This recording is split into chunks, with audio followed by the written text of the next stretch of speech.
Hi, welcome back to my channel. So I don't know about you, but I'm definitely feeling the cold this week. It seems that winter has finally arrived, but that does mean lots of delicious, slow cooked comfort food recipes, and I have finally dug out my slow cooker and I'm going to show you today a really simple recipe that's so comforting, so delicious and absolutely perfect for this time of year. It's my slow cooker mac and cheese.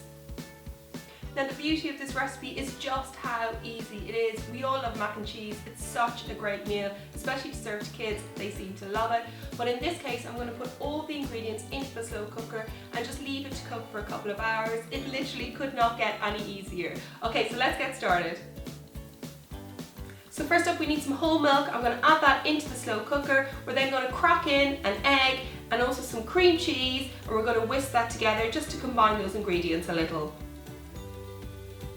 So next up, more cheese. We need some grated cheddar cheese, we need some grated parmesan, and then also to add loads of flavour to this dish, I'm going to add some smoked paprika, some garlic granules, some dried mixed herbs or oregano, and also a little Dijon mustard.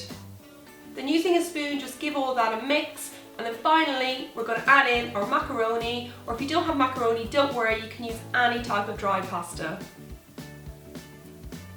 Give that one final stir, pop the lid on, and then we're going to put it on low for 2 hours and leave it to cook.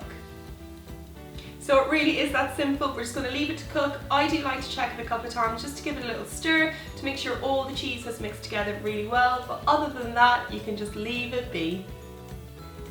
Then when it's ready, serve it immediately. I like to serve it with some mixed green veg just to get lots of nutrients in there for the kids. This does make a really big batch. It will feed probably about 5 people, maybe a family of 5. So if you have leftovers, you can keep it in the fridge for up to 3 days. And then to reheat it, I will put it on the hob and add just a little more splash of milk just to loosen up the sauce a bit. So that is it. That was my super easy slow cooker mac and cheese. I really hope you do try this recipe, and if you do, please do let me know what you think in the comments. Let me know what your family thought of this, and of course subscribe for brand new recipes every week.